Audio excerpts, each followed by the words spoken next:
también muchos métodos, muchas instrucciones que también son muy precisas. No hay vaguedades, digamos, en el budismo, porque en realidad todo lo que se llama el Dharma, que sería el camino budista, no es más que un método. Y por lo tanto, es algo que tiene que ser claro y preciso para que al aplicarlo tengamos objetivos o digamos logremos los objetivos exactamente como deben ser. Y en realidad el objetivo principal del budismo no es otra cosa que ver las cosas tal cual son.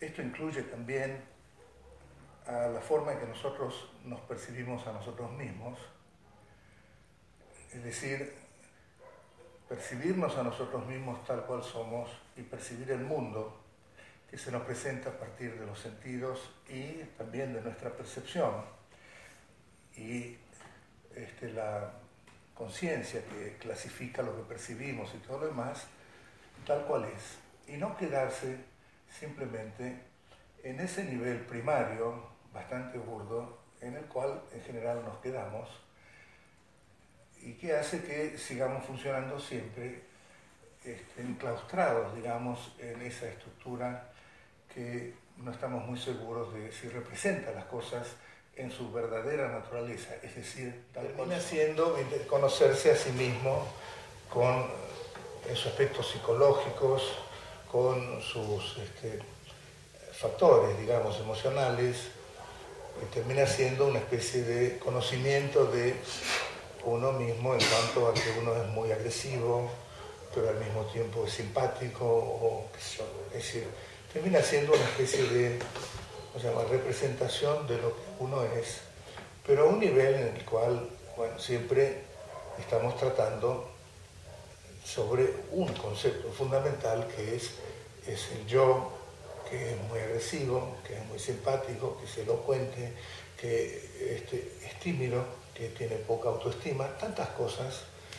Y eso significa que yo me conozco a mí mismo, es decir, en una terapia uno se conoce a sí mismo, porque salen a relucir todas las características de su personalidad. En el budismo eso también está incluido en cierta manera, pero no es el objetivo principal.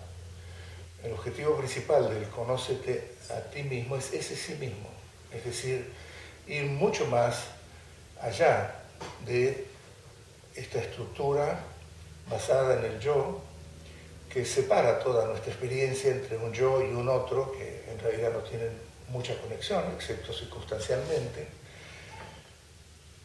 y nos alienta a cuestionar algo mucho más profundo, que es realmente qué es lo que somos.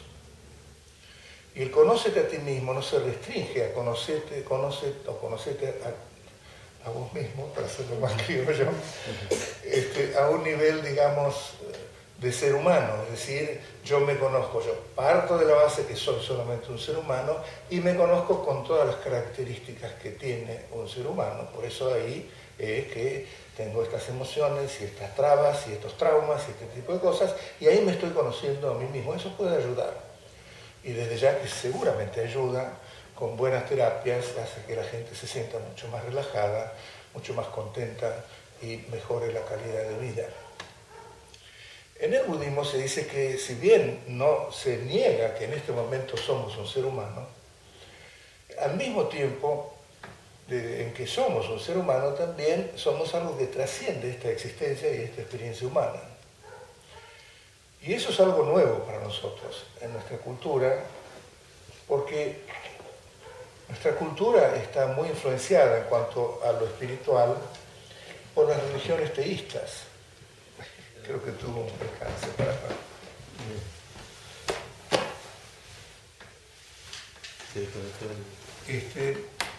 Está muy influenciada por un punto de vista bastante material o materialista, en el cual se toma por sentado que esta experiencia que nosotros estamos teniendo en este momento no funciona. Eso es lo que realmente somos en nuestra naturaleza absoluta o nuestra naturaleza verdadera. Estamos hablando de que hay una manera de trascender. ¿De qué estamos trascendiendo? Estaríamos trascendiendo de nuestra experiencia humana, de la forma en que yo percibo como ser humano, de la forma en que yo siento como un ser humano, las emociones que tengo como un ser humano, todo eso que damos por sentado porque es nuestra única realidad. Y es lo único, en realidad, en lo que basamos toda nuestra existencia, sin cuestionar nunca.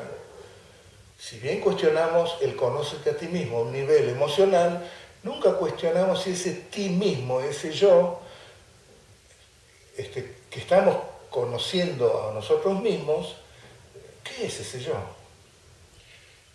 En realidad, cuando estamos hablando de trascender este tipo de percepción y experiencia, sí, lo que estamos diciendo es que hay otra realidad que nos trasciende, pero que sin embargo es totalmente propia también, y que indicaría nuestro ser a un nivel esencial, que es un ser, en el budismo se lo llama la naturaleza de Buda, la naturaleza búdica, que es esta naturaleza perfecta que siempre es perfecta. No es que nosotros la vamos a desarrollar como un producto nuevo a partir de una práctica espiritual que se llama el Dharma o el camino budista, empezando por algo que nunca existió y después terminando con algo nuevo que sería el estado de Buda o de perfección, sino que siempre está perfecta, no importa, y por eso es lo que lo hace trascendente, porque no está, digamos, en la dimensión de nuestra actividad centrada en el yo, que sería nuestra experiencia humana. La trascendencia en otras tradiciones siempre tiene que ver con, bastante ligado a lo que sucede después de la muerte. Entonces, ahí mi alma, por ejemplo, el Atman o lo que fuera, trasciende esta experiencia humana y después se une con Dios, va a un paraíso, va a un infierno o va a un purgatorio, no sé cómo son los sistemas, y ahí uno trascendió. Y cuando se habla de trascendencia en esas tradiciones, que son las que nosotros heredamos en general, realmente el objetivo es trascender de una buena manera e ir al cielo y unirse con, no sé si unirse con Dios, pero por lo menos verlo a Dios. Creo que no se habla de unirse con Dios mucho, ¿no? O uno lo disfruta, pero no es como que uno se une con Dios, ¿no? Y en el budismo también hablamos de trascendencia, pero la trascendencia está siempre definida como trascender esta estructura que está basada en una experiencia de un individuo, de un yo, con todas sus ñañas y con todas sus historias y sus sensaciones y sus percepciones y sus evaluaciones, su conciencia, los miles de pensamientos que pasan, las opiniones, las ideologías, todo eso que nos hace como personas, y trascender todo eso que está centrado en el cuartel general de lo que se llama yo, porque en cada pensamiento está presente el yo, en cada emoción está presente el yo, en cada juicio está presente el yo. El yo es omnipresente, es el gran protagonista de nuestra existencia. Y ver si realmente hay algo que trasciende esa noción de yo, que no depende de ese yo, sino que el yo es una mala interpretación de esa esencia verdadera que sería lo que en el budismo se le llama técnicamente como el estado búdico, perfecto, que contiene solamente las emociones positivas de amor, de compasión, de empatía, de paciencia, de devoción, todas en su perfecta expresión, ya mismas son perfectas, que no contienen, porque no hacen a esa naturaleza el odio, la agresión, el apego, los celos, el orgullo, que son las emociones que nos hacen sufrir a nosotros y a los demás, y que sí pertenecen a esta experiencia humana temporaria que nosotros tenemos, y que siempre está presente, que siempre estuvo presente porque siempre fuimos un Buda, que siempre en este momento, ya mismo si tenemos la capacidad de ser conscientes y darnos cuenta de que somos un Buda, somos un Buda, y que en el futuro siempre, no importa lo que hagamos, vamos a ir siendo un Buda a ese nivel trascendente, a ese nivel esencial. El único gran problema es que no nos damos cuenta de que somos un Buda, no somos conscientes de que somos un Buda. Es como en las escrituras se habla como que el ejemplo, la analogía de un pordiosero que no tiene casi ni para comer y tiene una choza y abajo de donde él hace el fuego hay un tesoro, oro, diamantes o lo que fuera. Vive toda su vida ignorando la posibilidad de trascender esa pobreza o ese sufrimiento, pero no es consciente de que tiene ese oro ahí, ¿no? Y eso nos pasa a nosotros, en realidad. No somos conscientes de que, en esencia, podemos acceder a esa trascendencia y de esa manera eliminar ese desconocimiento de no conocer o no saber, no ser conscientes de eso. Y eso no viene, digamos, sin grandes resultados. En realidad, esa trascendencia implica que de ahí en adelante ya cortamos la raíz del sufrimiento, cortamos la raíz de los condicionamientos. ¿Qué quiere decir condicionamientos? ¿En qué estamos condicionados? Uno dice, bueno, yo soy bastante libre. No, desde un punto de vista mucho más profundo, el hecho de que nacemos sin saber por qué nacemos, que nadie sabe bien por qué nace, es decir, en las religiones teístas es muy fácil porque Dios nos creó. Nacemos porque Dios nos dio la vida. Pero en el budismo, que no es una religión que basa todo su sistema en la creencia de un Dios creador, entonces no se sabe bien por qué uno nace. Sí, se explica que uno nace por karma, lo que ha hecho en una vida anterior, pero uno no es consciente tampoco de eso. Y después vivimos nuestra vida con la consigna de ser felices, envejecemos, nos avejentamos y llegamos a la muerte e iremos a otro tipo de vida. Y todo ese transcurso de nuestras existencias siempre va a haber una constante, que es que nunca trascendemos. Y siempre estamos en ese nivel burdo de experiencia en el cual no somos conscientes de que nunca necesitamos nacer, nunca necesitamos morir, porque nuestra esencia, ese estado búdico, es incondicionado. Es decir, que no tiene un principio, no tiene un fin, no se mejora, no se empeora, no importa lo más criminal que podamos ser un Hitler, que no se inmuta, o no importa si somos Gandhi, o somos, qué sé yo, la Madre Teresa, o el ser más especial, que tampoco se mejora, porque está más allá, eso es lo que significa que trasciende. Ahora, cuando encontramos y trascendemos y somos conscientes de eso, entonces sí, se corta la raíz del sufrimiento porque no hay ninguna razón por la cual nosotros tengamos que sufrir. Y sin embargo todos estamos sujetos a cualquier tipo de sufrimiento.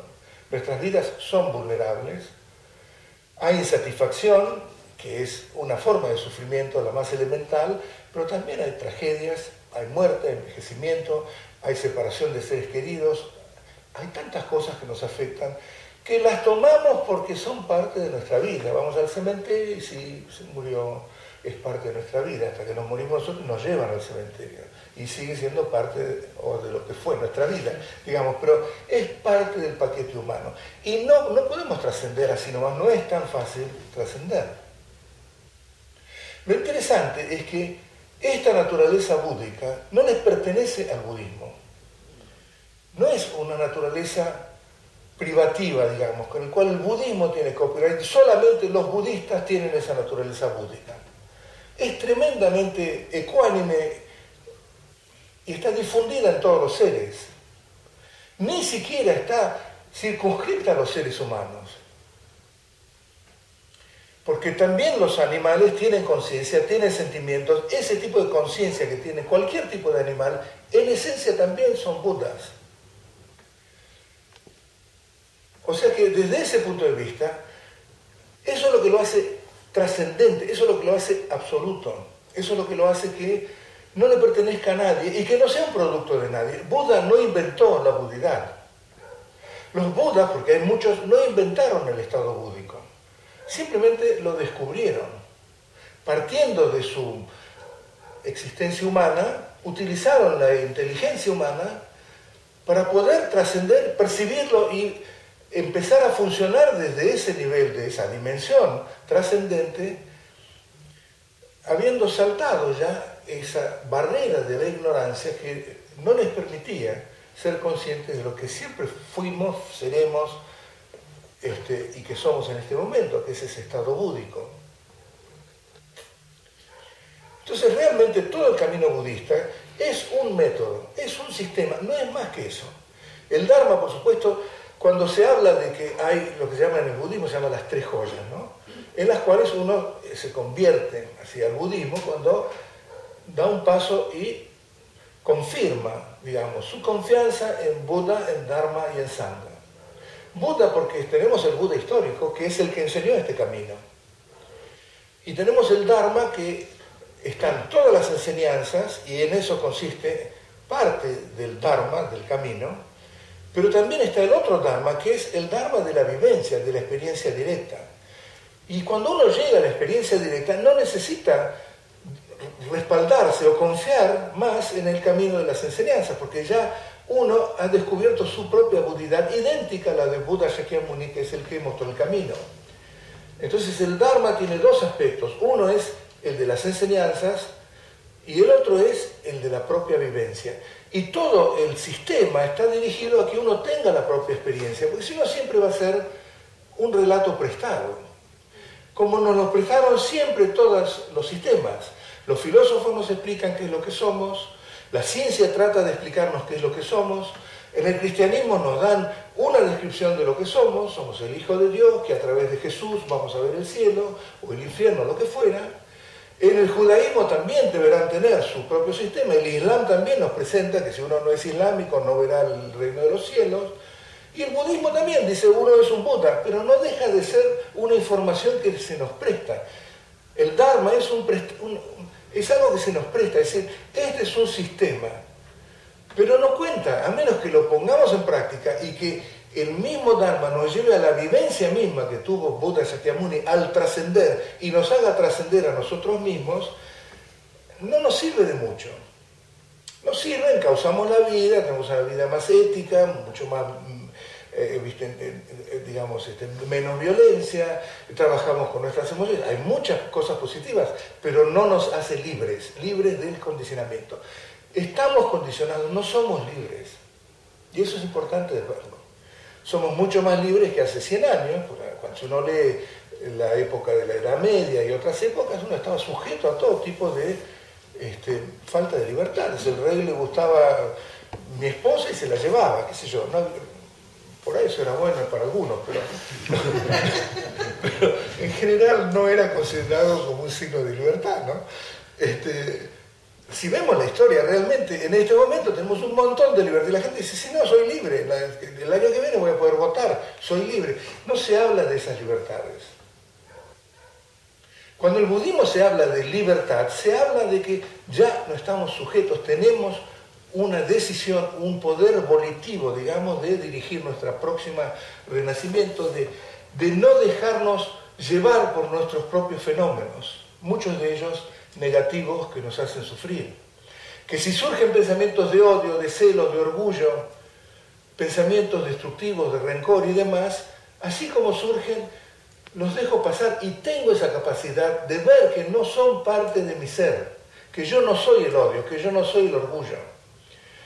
Es decir, ¿por qué? Porque estoy presente, digamos, mantengo presente mi naturaleza búdica. Y ahí entonces sí que destruimos el condicionamiento y logramos la libertad. Entonces, cuando se habla de libertad o liberación en el budismo, se está hablando en ese nivel. Y cuando se habla de conocerse a sí mismo en el budismo, no es quedarse en conocerme a mí mismo dentro de toda la estructura humana, sino conocer lo que yo soy, ese sí mismo que trasciende mi experiencia humana. Y que es lo que realmente siempre fui, soy y seré. Porque nos guste o no nos guste, nuestra vida humana es una vida limitada. ¿Cuánto puede durar? Sabemos que no somos infinitos, o sea que es muy circunstancial. Cuando comparamos esto con lo que significa el universo, es nada, es un poroto. Sin embargo, nos creemos el centro del universo. ¿Por qué? Porque estamos siempre girando alrededor del yo que me gustó, que no me gustó, que me dijo, que me sonrió, que no me sonrió, que voy a conseguir, que no, que esto, lo otro. Siempre, todo el día pasamos así, día tras día, mes tras mes, siempre alrededor de cómo conseguimos ser felices, que es totalmente sano. Y nunca parece que lo lográramos de una manera que dure.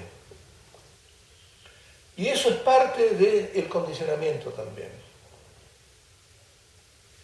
Entonces, una vez que tenemos la insatisfacción, porque sabemos que hay muchas falencias, si nos restringimos a existir y a tener la experiencia en este nivel, ¿por qué estamos acá hoy? No estamos en este mundo hoy, en el dojo de Gustavo. Estamos acá porque hay un sentimiento de descontento. Si estuviéramos totalmente felices con lo que tenemos y no estuviéramos interesados en otra vía, que sería la vía espiritual, no estaríamos acá. Hay una insatisfacción que cuando uno la percibe, en el budismo se la valora mucho porque es la entrada para una búsqueda interior que sí nos puede llevar con la completa liberación y también a la completa experiencia de un bienestar que nunca termina, el estado búdico, el estado trascendente, en el cual no hay sufrimiento. Entonces, cuando escuchamos eso y tenemos la inspiración de seguir el camino, ahí hay sistema, ahí tenemos que, es decir, tiene que haber un camino que resuene con esa naturaleza esencial. No podemos tomar un camino en el cual lo que se indique es la agresión, expresar las emociones negativas, ir pegando a la gente, porque de esa manera nos lo sacamos de adentro. Hay muchos workshops, hay un montón de propuestas, pero el camino tiene que, en cierta manera, tiene que representar, tiene que estar sintonizado con estas cualidades fundamentales de sabiduría, de compasión, de amor altruista, de empatía y todo lo demás. Y muchas veces se dice que el camino budista el corazón del camino budista es la compasión. Bueno, muchas veces se dice que también es la sabiduría y muchas veces se dice que hay tantas cosas, pero en realidad la compasión es fundamental. Y realmente lo que pasa es que la palabra compasión es una palabra que tenemos en nuestro idioma que no representa fielmente lo que se quiere decir por tuye, que es la palabra en tibetano. En tibetano, así como en otras tradiciones orientales, hay dos niveles de idioma. Uno es el honorífico y el otro es el común.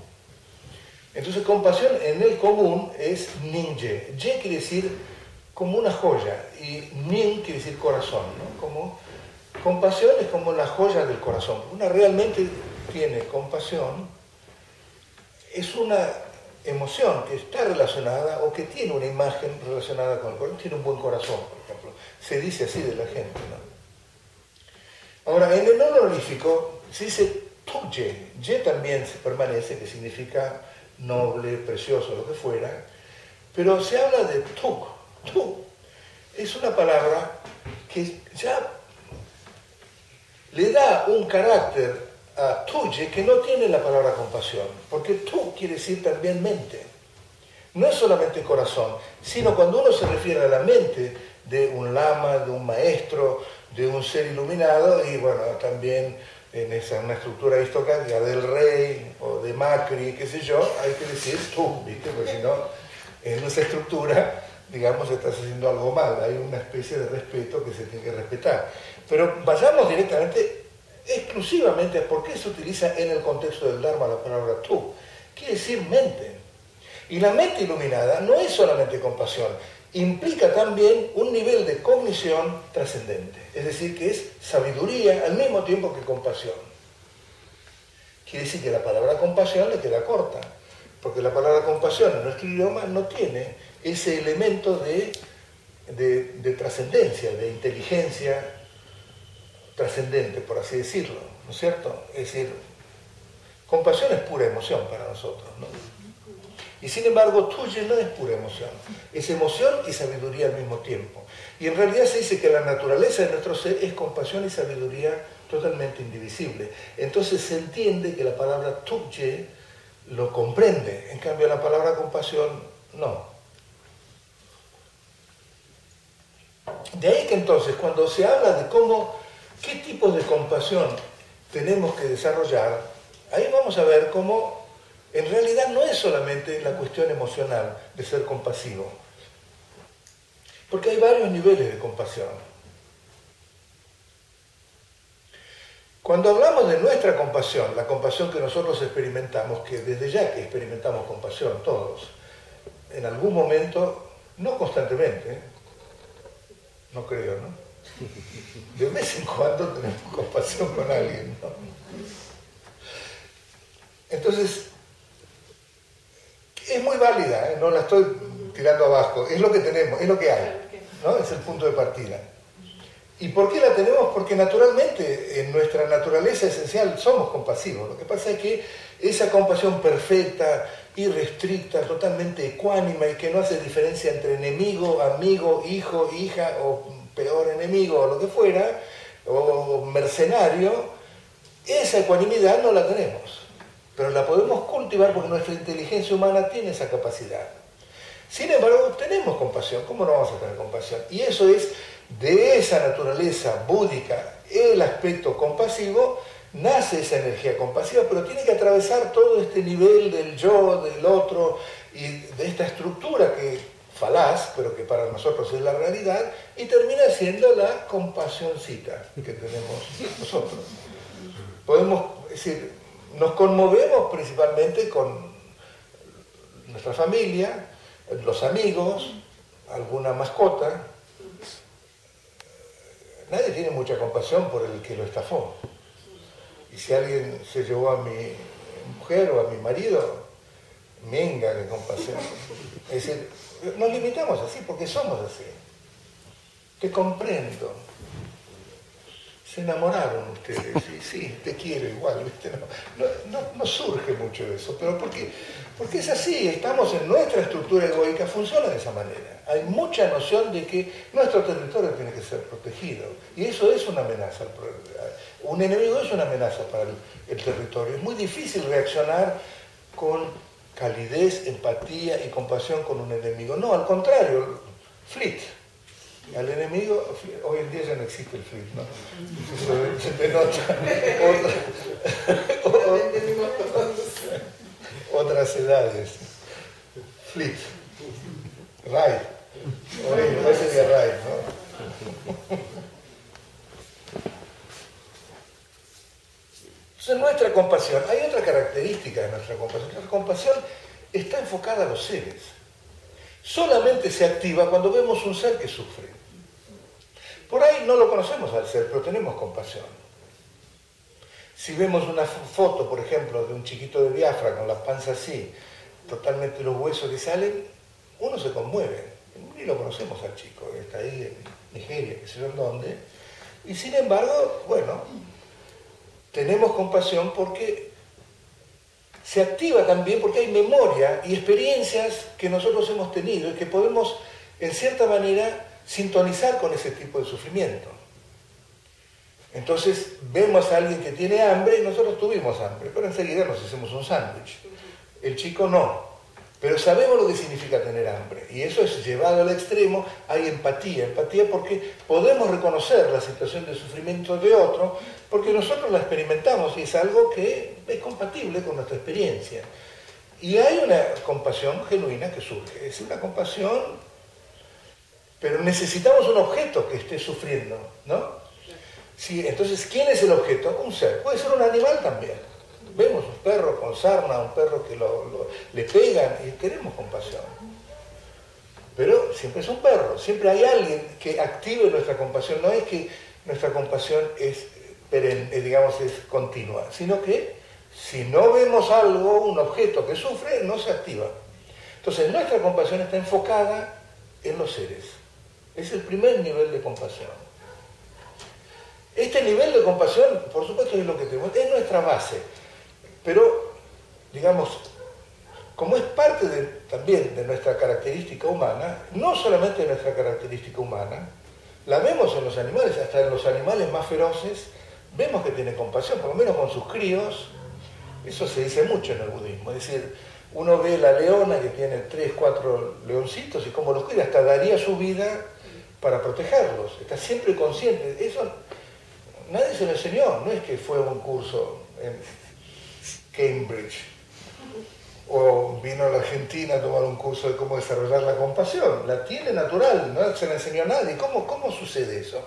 Si es un animal salvaje, es un animal... Es difícil decir que son animales crueles, porque yo creo que los humanos son más crueles. Es decir, matan porque tienen que comer. Un animal va a matar porque pesca, como dice el Dalai Lama, ¿viste? a cazar, van a cazar y se regodean cuando lo ven al animal muerto. El ser humano es más cruel. Yo creo que el animal es funcional, digamos, de subsistencia, ¿no? Pero tiene compasión. Eso es importante. ¿Cómo tiene compasión un animal y se lo excluye, digamos? No, el animal tiene compasión porque el animal en esencia también es un Buda. Entonces, por supuesto que en forma natural, ante una situación, reacciona con este tipo de compasión. La compasión enfocada a los seres, por supuesto, a sus seres, a los 5 críos que tiene. A los otros, venga, boom, ¿no? Los va y los caza, los come, los trae, para alimentar a los chicos. Pero tiene compasión. Hitler también tenía compasión. Hay una película alemana que la hicieron los alemanes, no los americanos. Entonces, por eso tiene un valor impresionante, de los últimos días en el búnker de Hitler. No sé si la vieron, ¿no? Esa noche, cuando, no sé si la mujer de Goebbels, uno de esos, envenena a todos sus 6 hijos. Es terrible. Y en un momento Hitler dice, yo no entiendo la compasión. La compasión ni siquiera hay que considerarla, porque es una debilidad. Sin embargo, amaba a su perro. A alguien. Ni creo que a la mujer, la Rita Eva Braun, no creo que la quisiera mucho, pero al perro lo quería, parece. Entonces, ese tipo de compasión es buena, hay que cultivarla, la podemos cultivar y hay sistemas en el budismo para cultivarla. Y cuando nacemos es lo que primero encontramos. Cuando el bebé nace, ¿qué es lo que encuentra? Afecto, encuentra amor, encuentra compasión, encuentra empatía, encuentra el abrazo de la madre, busca ese calor. Y también resuena en sí mismo ese calor. Se dice que si se lo separa inmediatamente lo ponen con mamadera artificial, eso no se desarrolla mucho el cerebro. El Dalai Lama, por lo menos, yo no lo oí de él, no es que estudie la lactancia mucho, pero digamos, lo que pasa es que vamos creciendo en ese ámbito en el cual nos rodeamos de mucho afecto y después lo damos por sentado y decimos, bueno, sí, soy compasivo, porque cuando veo a alguien tengo compasión. El budismo dice, sí, muy bien, pero la está desarrollando a su máxima expresión, como hizo Madre Teresa, por ejemplo, o como, bueno, hacen los practicantes serios del budismo, serios. Lo dejamos, sí, es una cualidad buena que tengo. Por suerte también soy compasivo, si no sería un horror. Tengo también compasión. Bueno, el budismo dice, no es suficiente, hay que cultivarla. Y hay sistemas para cultivarla. Y para el sistema para cultivarla tiene que estar presente una característica que no es tan fácil, que es la ecuanimidad. Siempre hacemos diferencias, tenemos parcialismos. Entonces, bueno, uno empieza a considerar la compasión con los seres más queridos, porque eso es muy fácil de experimentar en ese momento y sentir, y después lo va extendiendo a los neutros, a la chica del supermercado que ni conoce, al otro, y después a los enemigos, o a la gente que los irrita, a la gente que nos hizo mal, o lo que fuera, y ahí hay que ver dónde estamos. No es tan fácil, pero ecuanimidad es una de las cualidades. A un nivel emocional, ecuanimidad es bastante difícil, pero se la puede desarrollar. Nuestra mente humana tiene, a diferencia de otras inteligencias, nuestra inteligencia humana, según el Dalai Lama, tiene esa característica de que puede engendrar ese objetivo tan sublime de eventualmente considerar el bienestar de los demás antes que el bienestar propio. En los otros niveles de existencia eso aparentemente no se da. Y otra de las características que tiene nuestra inteligencia humana, nuestra mente humana, es que tiene la capacidad de observarse a sí misma. En general, otras conciencias están siempre observando lo que sucede, pero hay un desdoblamiento de nuestra mente que ocurre en la meditación y que es que nuestra mente puede mirar lo que está sucediendo en ella misma. Es difícil ver a un perro meditar, ¿no? La meditación consiste en eso, en que la mente se está observando a sí misma en ese momento. Cuando hay un pensamiento, se da cuenta.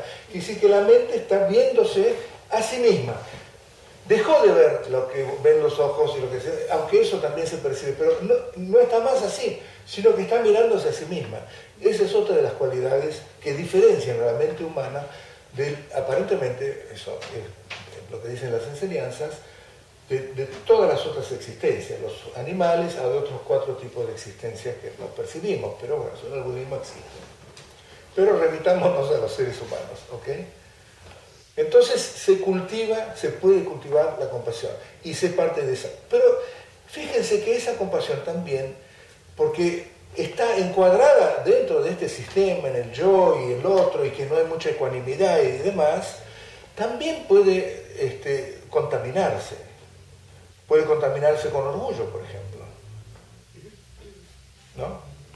Yo me desperté a las 4 de la mañana porque el vecino desesperado, que no lo conozco mucho, me llamó que la mujer que hay que llevar al vecino al coche, y yo, no duermo esa noche, me despierto, hace frío, subo al auto, lo llevo al sanatorio, lo hice por compasión, porque me conmoví y demás, y después volví y al día siguiente me empieza a decir la gente, qué compasivo que sos. Y un poquito me gusta, ¿viste? Es decir, que la compasión puede terminar, porque naturalmente estamos en un nivel superior un poquito. Hay alguien que sufre, pero yo no. Entonces yo lo ayudo. Se mezcla un poquito con piedad. Y no es piedad, en realidad la compasión es algo mucho más profundo. Pero bueno, esa es la base, digamos, el punto de partida sobre el cual podemos empezar a trabajar. Ahora hay un nivel secundario, un nivel intermedio de compasión, superior a este, que es la compasión enfocada.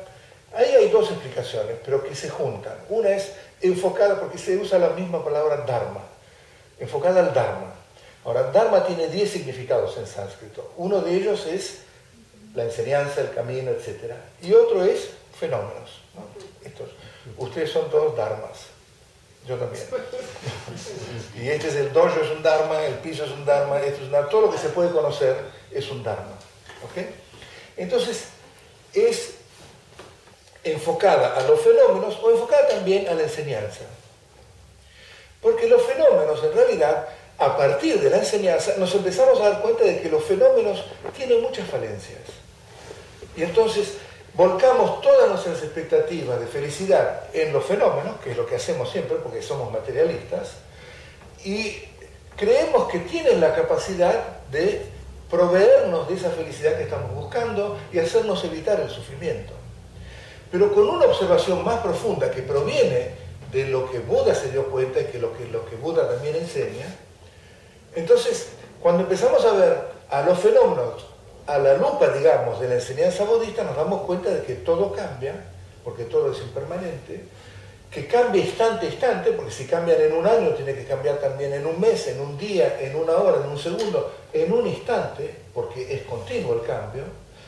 Y lo que quiere decir es que entonces no tenemos ningún punto donde realmente apoyarnos, porque queremos tomar una base, porque por lo menos nos dé una firmeza y nos sacan la alfombra de los pies, porque el cambio es constante. Eso nos hace muy vulnerables. La noción del cambio constante, cuando tomamos conciencia, no nos damos cuenta, pero el hecho de que las cosas cambien y que no podamos respaldarnos en nada porque está cambiando, en general lo ignoramos a eso, porque tenemos la fijación de que las cosas son permanentes, hacemos planes. El tipo que planeó, estaba escuchando en la radio, el lunes no puede viajar, porque hay todo el plan con todas las reservas de Europa y lo que fuera, ¡pum!, cayó porque la CGT hace el paro. Y parece que en 6 es un lío, ¿no? Va a ser un lío el lunes. Es todo cambio, quiere decir que hay un nivel de incertidumbre, y cuando hay un nivel de incertidumbre, eso trae ansiedad, y cuando hay ansiedad, es muy difícil encontrar bienestar. Entonces, los fenómenos son fuente de ansiedad, justamente porque la naturaleza, incluyendo nuestra mente, incluyendo nuestro cuerpo, incluyendo nuestras emociones, están formados por partes. Nuestro cuerpo está formado por hueso, carne, no sé cuántos huesos, cuántos miles de pelos, qué sé yo, ojos, dientes, lo que fuera. Ese conjunto de lo que llamamos cuerpo está formado por partes, pero los huesos también están formados por partes. Tiene el hueso, tiene la médula también está formada. Así todo está formado por partes. Al estar formado por partes, entonces, lo que Buda encontró es que todo aquel fenómeno que es compuesto es fuente de sufrimiento, porque es fuente de insatisfacción, no se lo puede controlar. Tantas partes hay que forman un fenómeno que son incontrolables, porque cada una tiene su propia regla de cómo funciona y todo lo demás. Y eso es también la característica de los fenómenos, que es aquello en los cuales nosotros depositamos nuestra esperanza o expectativa para vivir bien, para tener bienestar y todo lo demás. Entonces, ¿qué significa la compasión enfocada al Dharma? Quiere decir que cuando nosotros experimentamos los fenómenos de esa manera y no nos damos cuenta de que son de esa manera y persistimos en depositar nuestra expectativa para la felicidad en esos fenómenos que son tan falentes, se dice, o no, que falibles, faltos, sí, faltos se dice. Carentes. Faltos de capacidad para darnos eso. Entonces estamos viviendo en un estado de confusión en el cual no vemos las cosas tal cual son. Es decir, que nuestra mente está confundida, en principio porque no es consciente de esta budidad, se equivoca al tomar que esta budidad es ese ser, el yo, como una entidad propia y sólida, es la confusión de la ignorancia. Aceptando que vivimos en ese nivel de confusión de la ignorancia, porque creo que ninguno puede contestarme quién soy yo a un nivel esencial, me van a decir, bueno, soy un alma o lo que fuera, no, quién soy yo a un nivel de vivencia, soy un Buda, o soy lo que fuera, pero por una vivencia directa, entonces estamos en lo que se llama ignorancia en el budismo. La ignorancia del budismo no es no conocer, ni siquiera no conocer las enseñanzas búdicas del Buda. No es no conocer cuál es la capital de Groenlandia. Eso no es ignorancia, no es falta de información. La ignorancia es que ignoramos o no nos damos cuenta o no nos somos conscientes de lo que realmente somos. No es más que eso, es una cuestión vivencial, eso es lo que es la ignorancia. Sin embargo, está afectando cada instante de nuestra conciencia. Pero entonces, cuando empezamos a ver a quién afecta la ignorancia, porque somos ignorantes, de acuerdo con el budismo, porque no somos conscientes de lo que somos y vivimos desde una falacia, porque no estamos seguros de lo que somos, vivimos sobre la base de una suposición. Si supiéramos la verdad, no tendríamos la suposición, pero no conocemos la verdad. La verdad es indestructible, pero no poseemos la verdad, no la hemos descubierto. Sin embargo, vivimos en este nivel del yo, el otro y todo lo demás, y no es más que una suposición, porque no podemos corroborarla. Es más, si la analizamos filosóficamente, vemos que se cae totalmente, no es una cognición válida. Y si la analizamos contemplativamente a partir de la meditación, que es lo que alienta el budismo, nos damos cuenta de que siempre hemos vivido en un estado de confusión, porque toda esta estructura no tiene ninguna base como para sostenerse, ni filosófica, ni contemplativamente. Entonces, este segundo nivel es el nivel de la compasión que está enfocada hacia el Dharma, porque es el Dharma el que nos enseña cómo los fenómenos no son fuente genuina de felicidad, sino que todo lo contrario, son más bien fuente de sufrimiento, y eso se debe a la confusión de la ignorancia.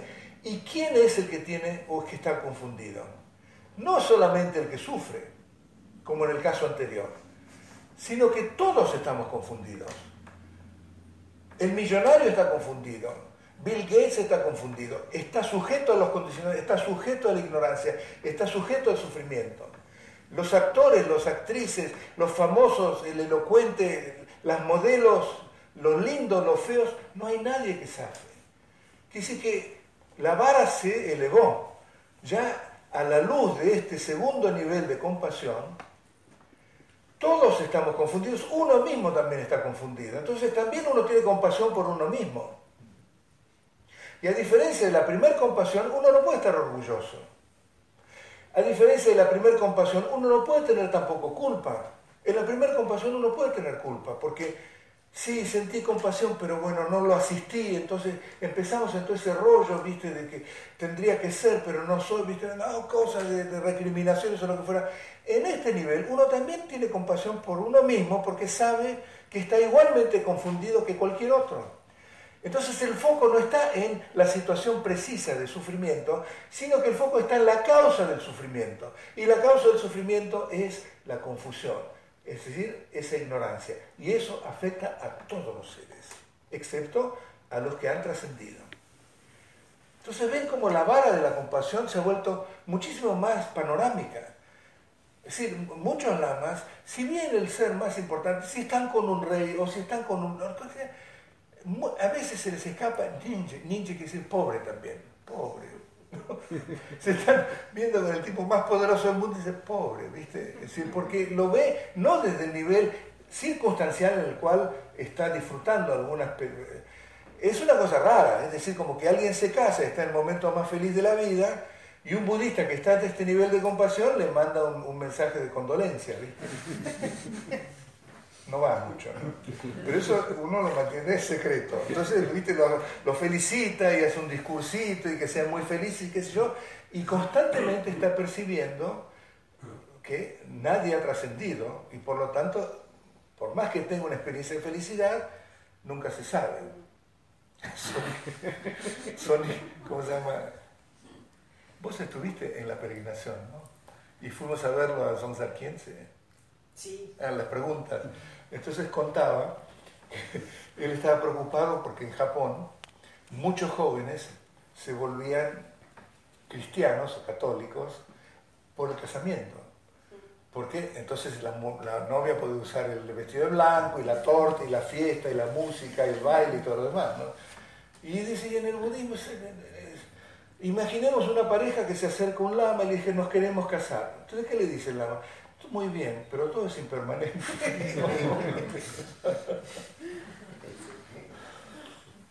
Entonces, ese segundo nivel de compasión es mucho más abarcativo. Realmente indica un nivel de comprensión de la naturaleza de la realidad distinto al primero.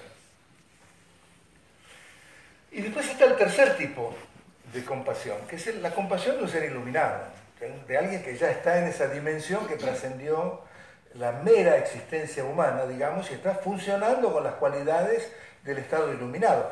No necesariamente solamente un Buda, pero digamos varios niveles de gran desarrollo espiritual también tiene, se llama la compasión libre de cualquier punto de referencia, no referencial.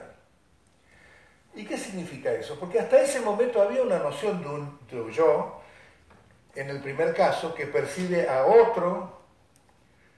Ya hay dos referencias, yo y el otro que está sufriendo, y entonces en base a esta conexión de estas dos esferas, del yo y del otro, surge esa respuesta compasiva, una tercera esfera. Hay muchos puntos de referencia. En el segundo caso también hay puntos de referencia, porque por supuesto seguimos percibiéndome a yo, que elevé la vara, digamos, de la compasión, y no es otro nomás el que sufre, sino que son todos, muchos otros, igual está funcionando en ese nivel de las tres esferas. En el último caso, en el caso de un ser iluminado, la compasión, la compasión ya ni se activa, porque nunca deja de activarse. Es una constante presente como parte íntegra de todas las cualidades sublimes que significan ese estado búdico. Entonces, no necesita ver a alguien sufriendo para activarse, constantemente es parte de su experiencia. Y al mismo tiempo, como trasciende cualquier tipo de punto de referencia, y trasciende también cualquier nivel de conceptualización, nuestra mente y nuestro intelecto conceptualiza todo, le da nombre a todo, lo encasilla todo. Y una vez que lo encasilló, lo conoció. Pero la trascendencia significa que hemos conocido ese estado, que trasciende las palabras, trasciende también los pensamientos, trasciende los conceptos. Ese es el estado búdico.